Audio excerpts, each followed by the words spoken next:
While it might not look like anything crazy, we sold almost 400 games yesterday. Quickly to interrupt the video, if you're watching, comment down below right now how much you think we sold yesterday in total revenue from the stream. Take guesses, and we'll let you guys know in the comments who is closest. Games yesterday and a couple consoles on our whatnot. It was kind of crazy. Mostly, well, almost exclusively PlayStation 1, as you can see, and we had a mix of PS3 in there as well. These were the buy it nows. A lot of these sold. I know like 20 of the PS3 sold, and a lot of these sold, probably more than half of those sold from the buy it nows. We had 3 consoles sell because they were priced super well. We had a bunch more. I don't know why people didn't take advantage. We priced them at $50 with an original controller, AV, power cord, and even a memory card, I think, was thrown in. They were like $50. Those were like $45. It was kind of crazy deals. And then shipping was like $8 flat, so it wasn't anything crazy. That was running a promotion. They were doing no fees for actually just the 24 hours before the Super Bowl. So starting 6:30 yesterday to 6:30 today, Sunday, they're doing 0% commission fees. And I still got to pay like it comes to like 3% payment processing fee, but you're saving 8%. And if you're doing, a couple thousand in sales, or, some people are doing tens of thousands today, it's going to save you quite a bit of money in fees that you would have paid if you just did the show a day later. So that's why we had a big show yesterday, and we had quite a bit of competition. Of course, everybody was on the app trying to take advantage of the no fees, so it was highly competitive, and I was really happy with how many people we were able to manage to keep in the stream at once. So since we had the recent store buyout, we have the inventory to make a more highly anticipated stream for viewers. Otherwise I probably would have stayed away from it because of so much competition. It wouldn't be worth it, even with the 0% fees.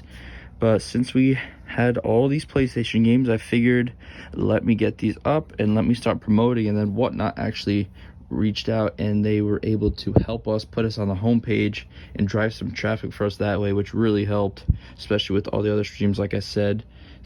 So our current system, we write the buyer's username on a sticky note, and then we just make piles. So like if we usually sell a bunch of, say we sell like 100 games, but there might only be 30 buyers, which is good.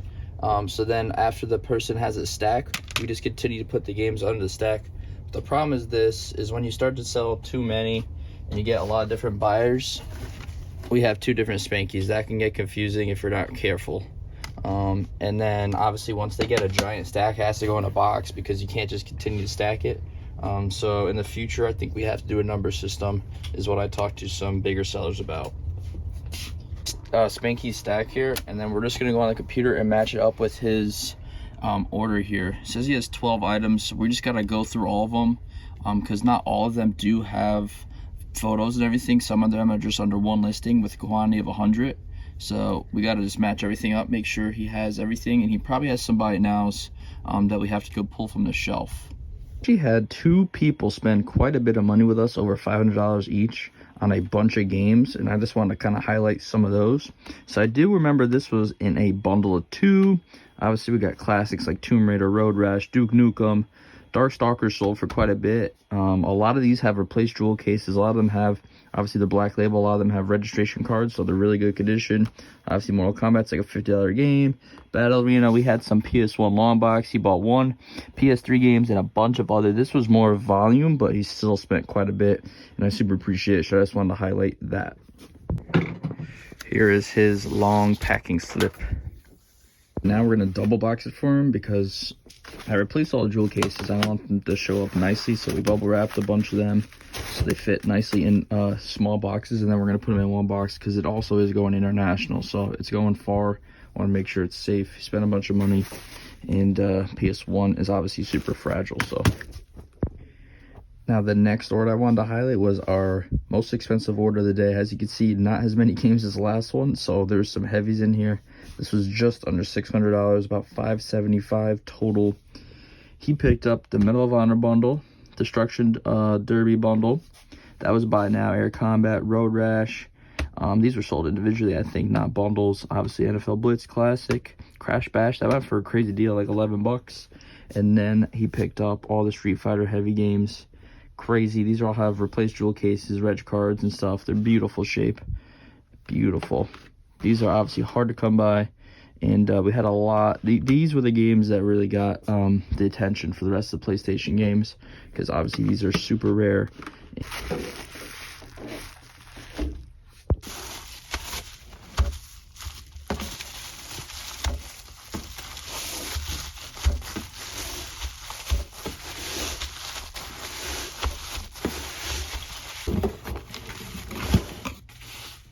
So a lot of bubble wrap today.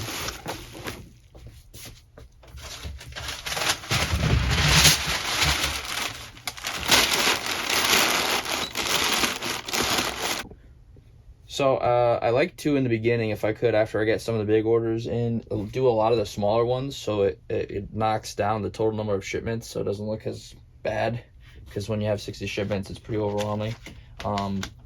So these are pretty easy to do, but I still have to bubble wrap these. I do, just to be safe. And then I put them in the bubble mailers, but the PS1 jewel cases, I still like the bubble wrap before I put it in there, because they are super delicate. But this is a good way to get a lot of the number of shipments down in quick. So it's still super protected. This is probably overdoing it, but better safe than sorry. You don't want to take a chance with the jewel cases. When I first started selling games, I don't know how some of these games got to the buyers safely, because I don't even think I was using bubble mailers. And there was like hardly ever complaints, but you really want to package nicely. So we had some people pick up just the singles, which is nice, and they got some good deals. Like on Tomorrow Never Dies, this guy paid, I think it was 11 bucks. On Pac-Man Black Label, I think has reg card and everything. They paid 21, which is good because it's brand new jewel case registration card. Need for Speed, that was a buy now for 10. These were like being slept on, even though these are super popular and people like them. They were selling for like 5-6 bucks. That sold for like 2 bucks. Road Rash, I don't know what it sold for. $8. That's pretty cheap. So our friend Toasty got a pretty, it's not a big order, but he spent a good amount with us, so we want to highlight that. He got a nice wrestling lot. We do curated lots, we do singles. That was an example of a nice curated lot. X-Men, Oddworld, Black Label, or OEM, PS1 controller sold for 23 bucks. It's a pretty good deal. And then the banger was Marvel vs. Capcom. This guy sold for 134. Obviously brand new jewel case, and it's beautiful. Discs, let's see, untouched. That was a good one. 241 total here for Toasty.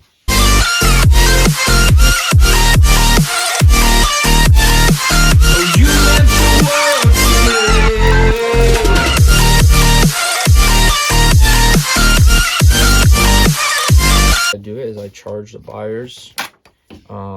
It's $8.35. You won't spend more than that in shipping, and it's going to be for any flat rate. It can fit in a padded envelope, a medium, or a large, which is actually crazy because I saw these in the post office for like 25 bucks is what like commercial, or not even commercial, just what they charge customers at the post office.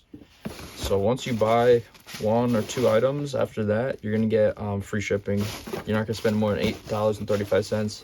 And some people bought 30 games. So they got free shipping on like 28 of those. It's a cool feature on Whatnot right now. That is officially it. We are done. Might not look like a lot, but it is a lot. And there's a bunch in there, all like the small envelopes and stuff. 62 packages total. Took a really long time to pack everything. It took a while because basically everything had to be bubble wrapped very cautiously, and a lot of stuff had to be boxed compared to previous shows where a lot of stuff could just be bubble mailered or stuff like that. And it fits easily, you know, just in the bubble mailer. Maybe use some bubble wrap as well. But I really wanted to be super careful with the PS1 games, so it took 5 hours. I was on the phone and we were recording, so probably would have took like 4.5. and that was like 400 games, a couple consoles, a little bit of accessories, but mainly just the games. I'm going to show you the buy it now section. This is what is left from the buy it now. Super happy that there's very minimal PS1. PS3 I really don't care about. I just added in last second because there's the 0% fees, and I wanted to give people early access to the PS3 because that is the next show. But this is what I really cared about, and starting with 400 PS1 games, and that's all that's left, is super gratifying after just one 3.5 hour show. So shelf is cleared, looking good, and yeah. If you guys stayed to the end, don't forget to comment down below your guesses on how much you think we grossed in sales based off just the footage and stuff we talked about today. Comment down below and let me know if you like this style of video. See you guys in the next one.